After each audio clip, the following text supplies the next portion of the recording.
Welcome to investment Hindi guys.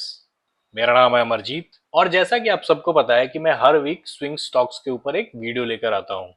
लेकिन पिछले कुछ वीक से किसी दूसरे काम में इंगेज होने की वजह से मैं वीडियोस नहीं लेके आ पा रहा था। बट अभी मैं दोबारा से अपने वीडियो सीरीज शुरू कर रहा हूं।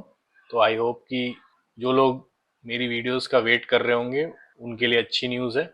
और कौन कौन लोग मेरी वीडियोस को फॉलो करते हैं या मेरी वीडियोस का वेट कर रहे थे, एक बार जरूर आप कमेंट में बताना, ताकि मुझे भी आइडिया लगे कि मेरी वीडियोस कितने लोगों तक पहुंचती हैं और कितने लोगों के लिए ये ज्ञानवर्धन का काम करती हैं। ठीक है, तो मैं ज़्यादा टाइम लूंगा नहीं। अभी हमारे पास पिछले वीक का कोई ऐसा स्टॉक नहीं है डिस्कस करने के लिए, क्योंकि हमारे बीच में हमारी वीडियो सीरीज में गैप आ चुका है।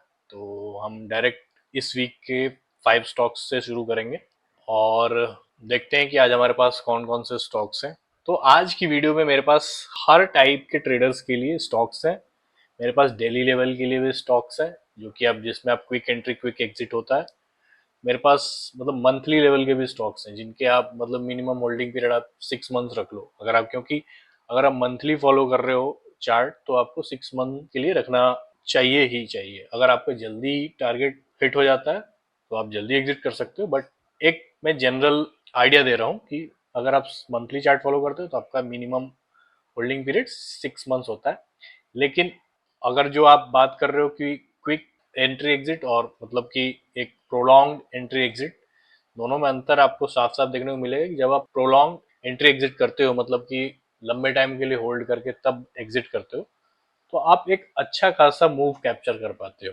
ठीक है, बहुत बड़ा परसेंटेज रहता है मूव का, वो आप कैप्चर कर पाते हो, जो कि आप क्विक वाले में नहीं कर सकते। आप क्विक के 5 ट्रेड करो और एक लंबा ट्रेड करो, अगर आप मतलब कि लंबा स्विंग ट्रेड करो मंथली लेवल पे, 6 मंथ्स के लेवल पे, तो उसमें आपको ऑब्वियसली बड़ा ये मिलेगा।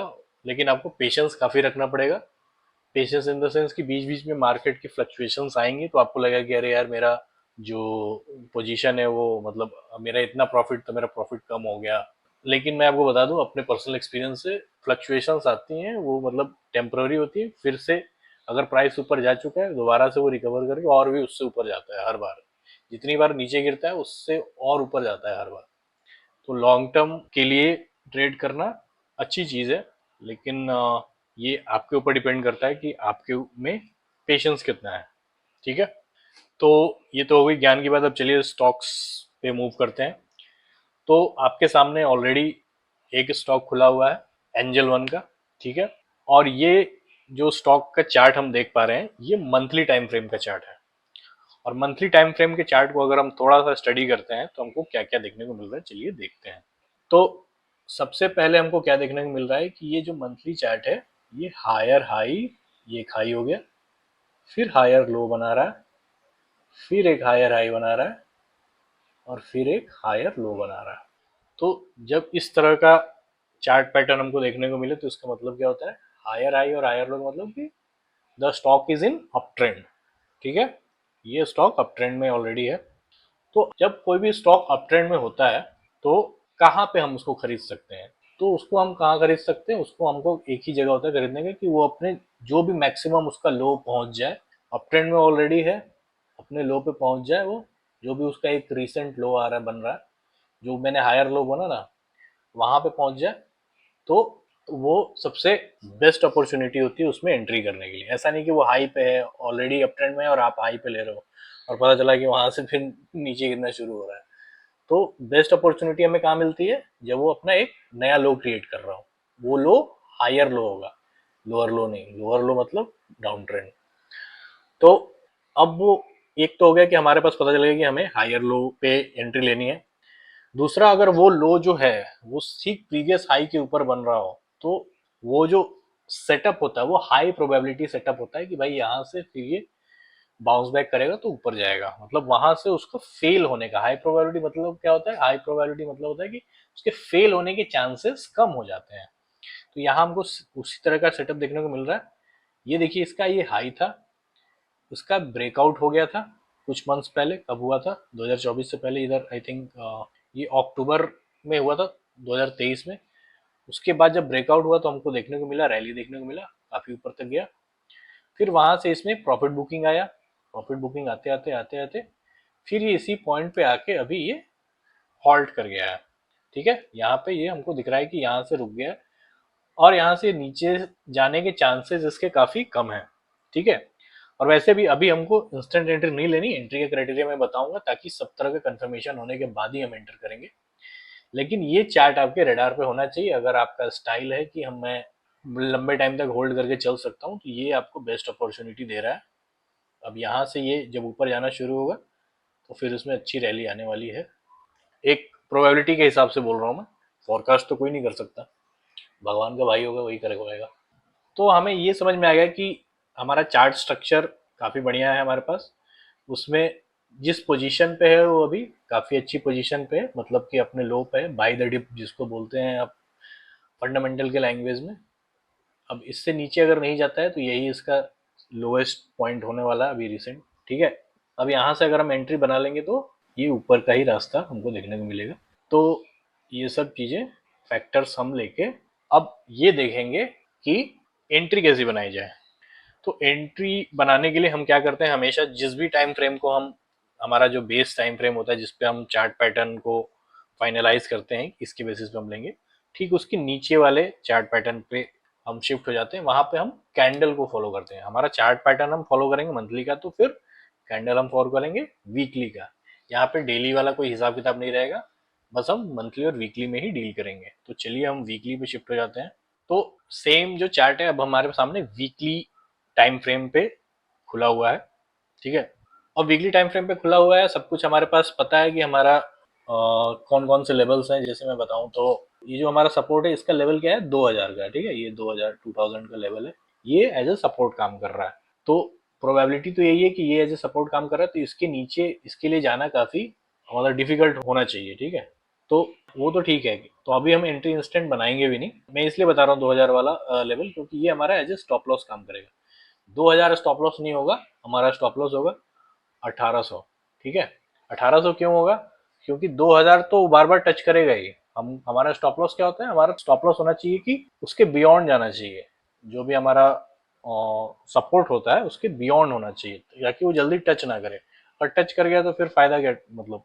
और जो मार्केट का फिनोमिना होता है, अगर आप अपना स्टॉप लॉस को थोड़ा ब्रीदिंग रूम देते हो तो अल्टीमेटली आप एंड अप करते हो प्रॉफिटेबल ही। क्योंकि जल्दी आपका जब स्टॉप लॉस टच नहीं होगा और इतने बड़े टाइम फ्रेम पे जब आप डील कर रहे हो, सारा डायरेक्शन आपका सही है, तो छोटे मोटे फ्लक्चुएशन से आपका अगर मान लो गलती से स्टॉप लॉस टच हो जाता है, फिर तो आपको लॉस में उसको बुक करना पड़ेगा। लेकिन अगर आपको अच्छा खासा ब्रीदिंग रूम देते हो और आपको अपने सेटअप पे भरोसा है कि नहीं इसका डायरेक्शन सही है, अल्टीमेटली ऊपर जाएगा कितना भी नाटक कर ले, तो आप बच जाते हो और अल्टीमेटली आप प्रॉफिट बुक करते हो। ठीक है, ये पर्सनल एक्सपीरियंस से बता रहा हूँ मैं।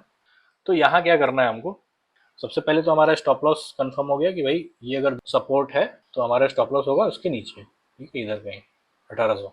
अब हमारा एंट्री कब बनेगा, हम वीकली का कैंडल फॉलो करेंगे। ये जो हमने एक डाउन ट्रेंड लाइन बनाई है, एक डिक्लाइनिंग ट्रेंड लाइन बनाई है, इसके ऊपर जिस वीक क्लोजिंग हो जाएगी, ठीक है। अब यहाँ से हमको क्या दिख रहा है, इस वीक में रिजेक्शन देखने को मिल रहा है हमको छोटा सा, तभी भी ये मैंने उठाया हुआ है। यहाँ पे जो ये आपको एक हैमर कैंडल देखने को मिल रही है वीकली लेवल पे, छोटी दिख रही है चार्ट के रिलेटिवली, छोटी दिख रही है बाकी कैंडल से, लेकिन एक छोटा सा रिएक्शन बताता है। और ये वीकली कैंडल है तो आपको और इसका रेलेवेंस काफी ज्यादा है कंपेयर टू डेली कैंडल। तो वीकली में अगर आपको हैमर टाइप का कुछ देखने को मिल रहा है, यहाँ भी ऐसे बना हुआ था, तो आपको ये भी देखने को मिला कि इसके ये जो लेवल है इसके नीचे नहीं जा पाए। और इसीलिए मैं बोल रहा था कि अगर मान लीजिए किसी ने मतलब यहाँ पे मैंने जो स्टॉप लॉस का भी जो एक प्रिंसिपल बताया है, इस वजह से ही बताया, इतना बड़ा हैमर बना होता, ठीक है, कोई एंट्री लेता है यहाँ पे और बोलता है कि जो हैमर का जो लो है ये मेरा स्टॉप लॉस है, तो उसका स्टॉप लॉस ऑब्वियसली हिट हो चुका है क्योंकि स्टॉप लॉस तो यही था। तो इसीलिए ब्रीदिंग रूम हमेशा देना चाहिए। और ये जो आपका साइकोलॉजिकल प्राइस लेवल होता है, जैसे 2000 हो गया, 3000 हो गया, जैसे इसमें बता रहा हूँ मैं, वो एक्चुअल में अच्छे सपोर्ट या रेजिस्टेंस का काम करते हैं। और यहाँ पे तो दोनों चीज़ें, साइकोलॉजिकल एक लेवल तो है भी 2000 का, और साथ ही साथ अगर आप जो मंथली का चार्ट अगर आप देखोगे तो ठीक ये अपने हाई के ऊपर बना रहा है। मतलब ये जो लाइन है इसको हम क्या बोलेंगे, फ्लिप जोन। ये इसका पोलैरिटी ही चेंज हो गया। पहले ये यहाँ पे ब्रेकआउट से पहले तक ये एज ए रेजिस्टेंस काम कर रहा था, ब्रेकआउट के बाद ऐसे ये सपोर्ट काम करेगा। तो ये चीज़ समझ में आ रही होगी। जो लोग वीडियो पहले से देखते हैं उनको तो कॉन्सेप्ट क्लियर है सारे, अगर कोई नया देख रहा है इसके लिए तो हमको समझ में आ गया सब कुछ। अब हमारा जो एंट्री क्राइटेरिया है बस सिंपल सा है कि आपको जिस भी वीक यहाँ पे एक क्लोजिंग हो जाए इस मतलब कि डिसेंडिंग ट्रेंड लाइन के ऊपर। क्लोजिंग का मतलब होना चाहिए कि नीचे से ऊपर जाना चाहिए ग्रीन कैंडल, ऐसा नहीं कि कोई कैंडल ऊपर खुल के नीचे क्लोज हो जाए, ऐसा नहीं। तो वो चीज़ बेसिक मैं मेंशन कर दे रहा हूँ कि ये चीज़ गलती ना हो जाए। तो आप इसमें आराम से एंट्री बनाना, और आप जब एंट्री बना लेंगे तो आपका स्टॉप लॉस मैंने बता दिया है। और जो आपका जो एक टारगेट होगा, इसका जो प्रीवियस हाई था ये 3800 से 4000 के बीच में है, तो आप 3800 को भी एज ए टारगेट मान सकते हो। तो आपको अच्छा खासा एक मूव कैप्चर करने को मिल सकता है। ठीक है, आई थिंक ये स्टॉक में मैंने काफ़ी अच्छे से एक्सप्लेन कर दिया। अब आगे के जो स्टॉक्स हैं वो मैं थोड़ा जल्दी जल्दी कवर करूंगा। ठीक है, चलिए नेक्स्ट स्टॉक देखते हैं। तो अगला स्टॉक है हमारा एल का। एल में भी हमको सिमिलरली एक सिमिलर पैटर्न देखने को मिल रहा है, हायर हाई और higher low. Higher high higher low तो बन गया इसमें। अब क्या हो रहा है कि जो प्रीवियस हाई उसका ब्रेकआउट भी हो गया।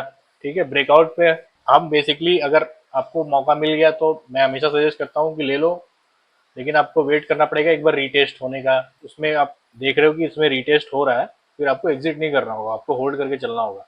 तो इसमें क्या है कि भाई ब्रेकआउट तो हुआ, अब रीटेस्ट भी हो गया, और ये एक वीकली कैंडल है। ठीक है, तो इसमें हम मंथली टाइम फ्रेम पे कुछ नहीं कर रहे, इसमें वीकली और डेली पे करेंगे, ये मैं अभी मेंशन कर दे रहा हूँ। हमारा जो बेस टाइम फ्रेम है वो वीकली ही रहने वाला है इस स्टॉक के लिए। इसमें हमको वीकली कैंडल क्या देखने को मिल रहा है कि भाई रीटेस्ट होने के बाद इसमें एक रिजेक्शन आया है, जिस पॉइंट से यहाँ पे मान लीजिए कि 1100 का इसका एक रेजिस्टेंस था, 1150 का अगर कोई रेजिस्टेंस था, तो वहां पे आपको देखने को मिला कि भाई ये जोन का तो ब्रेकआउट तो हो ही गया, उसके बाद इसमें रीटेस्ट भी हो गया। ठीक है, ऊपर जाके यहाँ पे अब ये सपोर्ट का काम करेगा। ब्रेकआउट होने के बाद क्यों रीटेस्ट का होने का मतलब क्या है कि जो लेवल पहले रेजिस्टेंस का काम कर रहा था, ब्रेकआउट के बाद अब वो सपोर्ट का काम करेगा। सिंपल है। अब इसमें हमको रीटेस्ट का एक कैंडलस्टिक पैटर्न भी देखने को मिल रहा है कि ये हैमर पैटर्न बन रहा है। अब हमको अगर इसमें एंट्री लेना है तो कैसे लेंगे, इसके लिए हम शिफ्ट कर जाएंगे इससे लोअर टाइम फ्रेम में, जो कि है डेली टाइम फ्रेम। तो चलिए इसमें शिफ्ट होते हैं। तो डेली टाइम फ्रेम पे हमको थोड़ा सा क्लटर्ड दिख रहा है ये यहाँ पे, इसलिए हम मल्टी टाइम फ्रेम एनालिसिस करते हैं कि हमको हमारा जो पिक्चर क्लियर दिखे। जितना आप उसको जूम आउट करते जाओगे चार्ट को, मतलब बड़े बड़े टाइम फ्रेम पे शिफ्ट होते जाओगे, आपको पिक्चर क्लियर दिखने लगती है। तो यहाँ हमको क्या देखने को मिल रहा है कि भाई ये जो मैं बोल रहा था ना कि ऊपर ऊपर गया ब्रेकआउट करके, यहाँ से ऊपर गया था, फिर यहाँ आके रिटेस्ट कर रहा है और ये फिर ऊपर जा रहा है। ठीक है, तो इस वीक के ये सारे कैंडल एक वीक के हैं। तो हमारे लिए सिंपल एंट्री कब बनेगी, ये जो हाई है ना 1200 का लेवल है हाई का। ठीक है, नीचे से अभी स्टॉक आके जब इसको ब्रेक कर दे 1200 के लेवल को, आने वाले वीक में नेक्स्ट वीक में अगर कर देता है, जिस भी दिन 1200 का लेवल के ऊपर क्लोजिंग हो जाएगी उस दिन आपकी एंट्री बन जाएगी। ठीक है, और इसमें आपका स्टॉप लॉस क्या होगा, अगर मैं सजेस्ट करूं तो आपको स्टॉप लॉस 1000 ही रखना चाहिए। चांसेस कम होंगे इसको टच होने के, बड़ा स्टॉप लॉस है लेकिन चांसेस कम होंगे, क्योंकि बीच में होता क्या है, मैं ये आप क्यों बोल रहा हूँ। कोई बोल सकता है कि 5% से ज़्यादा नहीं होना चाहिए, 10% से ज़्यादा नहीं होते, लेकिन वो प्रैक्टिकल नहीं होते। चार्ट के बेसिस पे आपको स्टॉप लॉस रखना चाहिए, भले आप अपना जो पोजीशन साइज है वो कम कर लो, क्योंकि अगर टच हो गया तो आप फिर लॉस करोगे। और अगर स्टॉप लॉस का मतलब क्या होता है कि ऐसा पॉइंट जहां से हमें ये पता चल जाए कि इसका डायरेक्शन ही चेंज हो चुका है, अगर वो पॉइंट टच हो जाता है तो वो क्लियर इंडिकेटर है कि इसका स्टॉक का डायरेक्शन ही चेंज हो गया, ये ऊपर जा रहा था नीचे जा रहा है। तो अगर जिस तरह से मैं स्टॉप लॉस बता रहा हूँ उस तरह से मतलब कि 90% ऑफ द टाइम तो स्टॉप लॉस हिट नहीं होता, अल्टीमेटली आप प्रॉफिट बुक करोगे कम या ज़्यादा। ठीक है, क्योंकि डायरेक्शन उसका सही है अल्टीमेटली, और हम इंट्राडे में डील नहीं कर रहे हैं। तो माइंडसेट हमारा होना चाहिए कि भाई तू कितना भी नाटक कर ले, जाना तुझे ऊपर है। तो ये पॉइंट ऐसा है कि जहाँ तू इसके नीचे नहीं जा सकता। तो वो आपका 1000 का ही साइकोलॉजिकल लेवल दिख रहा है मुझे, तो 100 पॉइंट्स का अंतर है। आप अपना पोजीशन साइज कम कर लेना अगर आपको रिस्क ज़्यादा लगेगा ना, लेकिन जो फैक्ट है वो फैक्ट है। ठीक है, तो इस तरह से हम इसमें एंट्री बना सकते हैं। चलिए अब नेक्स्ट स्टॉक को देखते हैं। अगला स्टॉक है हमारा ज्योति सीएनसी ऑटोमेशन।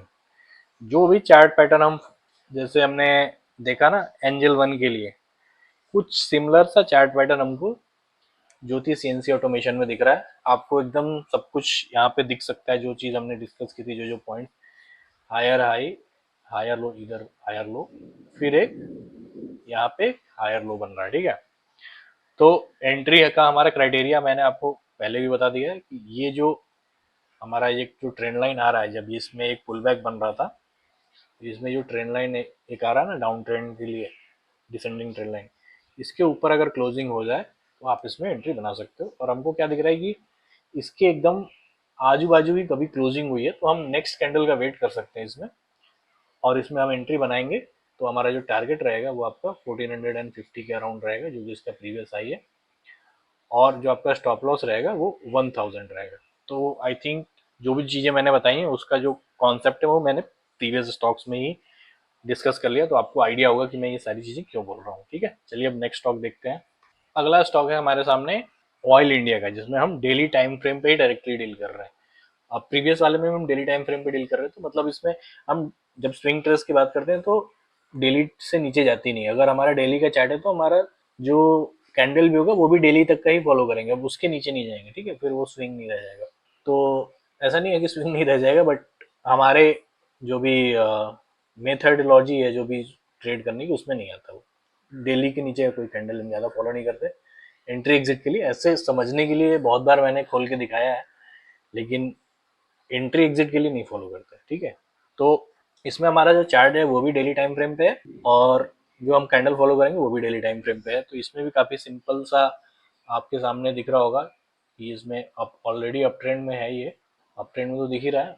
वो अप ट्रेंड में होने के बाद क्या कर रहा है, ये जो प्रीवियस आई है उसको ब्रेक कर रहा है। तो एक ब्रेकआउट हो रहा है इसमें, जैसे कि हमको एल में देखने को मिला था, उसमें हम वीकली टाइम फ्रेम पे ब्रेकआउट हो रहा था, इसमें डेली टाइम फ्रेम पे हो रहा है। तो हम एंट्री कैसे लेंगे, एंट्री लेने के लिए सीधी सी यही बात है कि अगर आप अभी एंट्री लेते हो, ठीक है, आप चाहो तो अभी एंट्री ले सकते हो। नेक्स्ट कैंडल जब भी बने एक 650 के ऊपर, 650 का लेवल इसका हाई है, एक मतलब कि राउंड ऑफ करके बता रहा हूँ। तो इसके ऊपर अगर एक क्लोजिंग और हो जाती है नेक्स्ट वीक, आप आराम से एंट्री ले सकते हो। लेकिन बीच में अगर वो थोड़ा सा मुड़ के वो नीचे आएगा ना रिटेस्ट लेने के लिए, तो आपको पेशेंस रखना होगा कि आपने एंट्री ले ली है, ठीक जगह पे लिए, और आप वेट कर सकते हो कि हाँ रिटेस्ट लेने के बाद ऊपर जाए। उस केस में आपको जो स्टॉप लॉस फॉलो करना पड़ेगा, आप 600 का करिए। ठीक है, इसके नीचे नहीं आना चाहिए। ठीक है, चलिए नेक्स्ट स्टॉक देख लेते हैं। हमारा last but not the least वाला जो स्टॉक है वो है राशि पेरिफेरल्स का।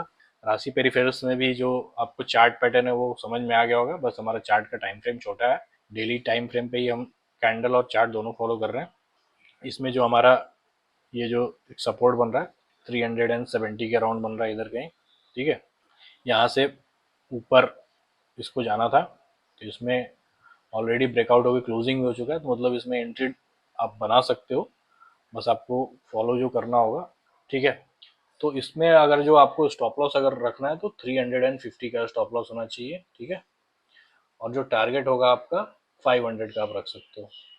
480 इसका हाई था, तो आप 500 तक जा सकता है। उसके आगे इसका फिर से डायनेमिक्स सारे चेंज हो जाएंगे प्राइस के। अगर आपको लंबा होल्ड करना है तो चल सकते हो, लेकिन एक इनिशियल टारगेट आपको यही होना चाहिए। ठीक है, ये सारे चीज़ों का कॉन्सेप्ट जो है प्रीवियस स्टॉक्स में बता चुका हूँ, तो आप वो चीज़ उसी के हिसाब से ये भी सारा चीज़ें जो भी मैंने स्टॉप लॉस और एंट्री और एग्जिट बताया है इसमें। तो आज के हमारे यही सारे स्टॉक्स थे। आई होप कि जो भी एक्सप्लेनेशन था, जो भी इसमें आपको लर्निंग था, केवल आपको हम वीडियोस बनाते हैं एजुकेशनल पर्पस के लिए, आपको स्टॉक रिकमेंडेशन के लिए नहीं बनाते हैं। तो ये तो आप लोगों को पहले से ही आइडिया है। इसीलिए मैं हर स्टॉक का जो भी उसके अंदर फैक्टर्स होते हैं, किन फैक्टर्स में मैंने वो चूज़ किया है, एनालाइज कर रहा हूँ, आपको समझा रहा हूँ, वो मैं काफ़ी एलेबोरेटली खोल खोल के बताता हूँ, ताकि आपको एजुकेशनल पॉइंट ऑफ व्यू से वो चीज़ें समझ में आए। ठीक है, बाई सेल का रिकमेंडेशन नहीं है। तो आप अच्छे से समझ के अपने रिस्क पे कोई भी ट्रेड कीजिए, और मैंने आपको रिस्क भी कम करने का तरीका बता दिया। और स्टॉक मार्केट एक सीधा सा रूल है कि जो टाइम है ना, टाइम वो इन्वर्सली प्रोपोर्शनल है रिस्क के। अगर किसी भी स्टॉक में आप एंट्री ले रहे हो और उसका टाइम बहुत ज़्यादा है, आपका होल्डिंग पीरियड बहुत ज़्यादा है, तो आपका रिस्क कम हो जाएगा। अगर होल्डिंग पीरियड बहुत छोटा है तो रिस्क बढ़ जाएगा। ये चीज़ आप अपने दिमाग में उठा लो। ठीक है, तो आज की वीडियो को यहीं ख़त्म करते हैं, मिलते हैं एक और नई वीडियो में नेक्स्ट वीक। तब तक के लिए धन्यवाद।